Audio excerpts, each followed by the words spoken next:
और अब सत्ता में हम आपको एक ऐसी घड़ी दिखाने जा रहे हैं जिसे मध्य प्रदेश के उज्जैन में एक 80 फीट ऊंचे टावर पर लगाया गया है। और आज प्रधानमंत्री मोदी ने इस घड़ी का उद्घाटन भी किया है। लेकिन आप में से बहुत सारे न्यूज मित्र ये सोच रहे होंगे कि आखिर पीएम ने एक घड़ी का उद्घाटन क्यों किया, आखिर इसमें ऐसी क्या खास बात है। तो हम आपको ये बता दें कि भगवान महाकाल के उज्जैन में लगी ये घड़ी कोई मामूली और आम घड़ी नहीं है, बल्कि ये एक वैदिक घड़ी है जिसके साथ पूरी दुनिया में आज वैदिक टिक टिक शुरू हो गई। यानी इस खबर को देखकर आज सनातन धर्म से जुड़े करोड़ों लोगों को सुखद एहसास होगा। सबसे बड़ी बात यह कि यह विश्व की पहली वैदिक घड़ी है जिसे उज्जैन में स्थापित किया गया है। यह घड़ी पुराने समय में जैसे काल और समय की गणना होती थी उसी आधार पर चलेगी। लेकिन अब हम आपको जो बताने जा रहे हैं उसे सुनकर आपको अंदाजा हो जाएगा कि आखिर यह वैदिक घड़ी क्यों सबसे खास है।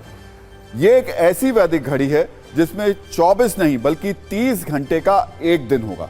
यह एक ऐसी वैदिक घड़ी है जिसमें 1 घंटे में 60 नहीं बल्कि सिर्फ 48 मिनट ही होंगे। यह एक ऐसी वैदिक घड़ी है जो समय के साथ पंचांग, मुहूर्त और योग के बारे में भी जानकारी देगी। यानी एक ऐसी वैदिक घड़ी जिसमें पूरी दुनिया में सनातन का समय प्रसारित और प्रचारित होगा। इस वैदिक घड़ी को उज्जैन की जीवाजी राव वेधशाला में 80 फीट ऊंचे एक टावर पर लगाया गया है, जिसका आज पीएम ने उद्घाटन किया। और इस घड़ी का पूरा नाम विक्रमादित्य वैदिक घड़ी, यानी इसका नाम राजा विक्रमादित्य के नाम पर रखा गया है। आमतौर पर कोई घड़ी आपको वक्त बताती है, तापमान की जानकारी देती है या फिर आपके स्वास्थ्य से संबंधित कोई जरूरी जानकारी दिखाती है। लेकिन यह कोई मामूली घड़ी नहीं है। इस घड़ी पर आपको क्या क्या दिखेगा ये जानकर आप चौंक जाएंगे। यह घड़ी विक्रम संवत पंचांग के बारे में आपको जानकारी देगी। इसमें 30 मुहूर्त के बारे में जानकारी दी जाएगी। इस वैदिक घड़ी के जरिए शुभ योग के बारे में भी पता चलेगा। भद्राकाल, चंद्रमा की स्थिति और नक्षत्र के बारे में भी यह वैदिक घड़ी जानकारी देगी। इसके अलावा चौघड़िया और सूर्योदय और सूर्यास्त का समय भी इस वैदिक घड़ी में आएगा। साथ ही सूर्य ग्रहण और चंद्र ग्रहण के बारे में भी पूरी जानकारी मिलेगी। वैदिक घड़ी दुनिया की पहली ऐसी घड़ी है जो डिजिटल होगी और भारतीय काल गणना, वैदिक समय और इंडियन स्टैंडर्ड टाइम के साथ साथ ग्रीनिच मीन टाइम के बारे में भी बताएगी। इस खबर पर हम आगे सत्ता की कुछ और दिलचस्प कुंजी खोलेंगे, लेकिन पहले आपको इस पर 80 सेकंड की एक रिपोर्टर रील दिखा देते हैं।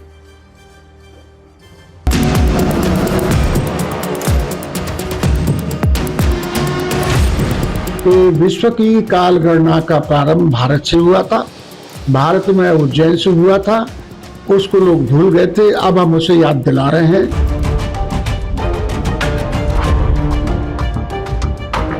कि भारतीय काल गणना की जो पारंपरिक पद्धति है उसके आधार पर इसको नियोजित किया गया है।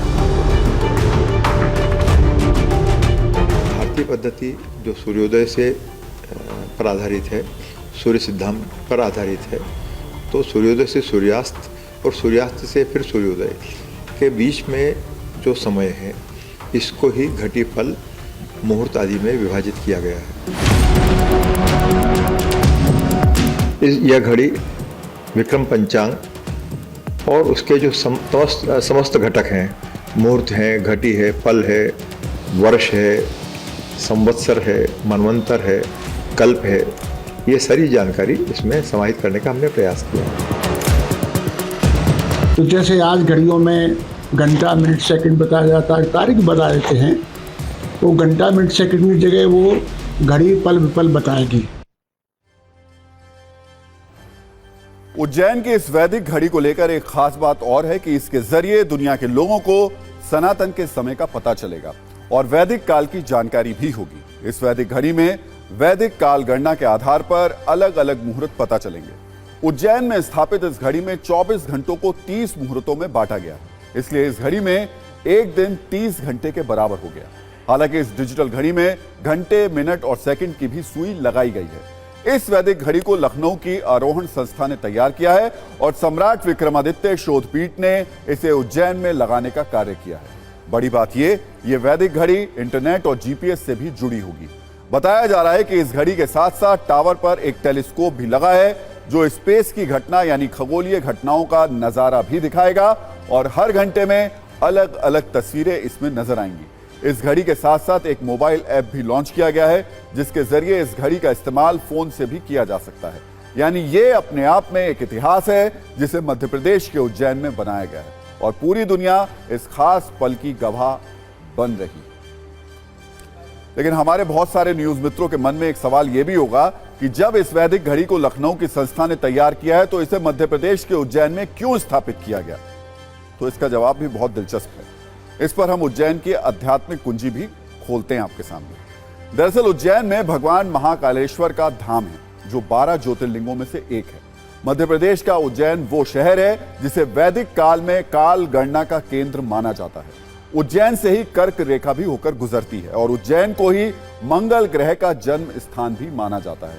ऐसी मान्यता है कि जिस विक्रम संवत पंचांग के आधार पर इस घड़ी को तैयार किया गया है उसकी शुरुआत उज्जैन से ही हुई थी। आज हमने अपने सभी न्यूज मित्रों के लिए विक्रम संवत पर भी सत्ता की एक कुंजी तैयार की है। विक्रम संवत का नाम राजा विक्रमादित्य के नाम पर रखा गया था क्योंकि उनके राज में प्रजा के किसी भी शख्स पर कोई कर्ज नहीं था। उस समय जो राजा अपनी प्रजा का पूरा कर्ज माफ कर देता था उसके नाम से ही संवत प्रचलित हो जाता था। आप तौर पर हम सब 1 जनवरी को नववर्ष मनाते हैं, एक दूसरे को न्यू ईयर की बधाई देते हैं, लेकिन असल में हिंदू कैलेंडर की शुरुआत विक्रम संवत से ही होती है। विक्रम संवत अंग्रेजी कैलेंडर से 57 वर्ष आगे चलता है, यानी इस वक्त 2024 चल रहा है, लेकिन विक्रम संवत के मुताबिक ये 2081 है। हिंदू कैलेंडर में भी 12 महीने होते हैं, लेकिन पहले महीने का नाम चैत्र और आखिरी महीने का नाम फागुन होता है। नया विक्रम संवत हर वर्ष चैत्र प्रतिपदा तिथि से शुरू होता है और सबसे खास बात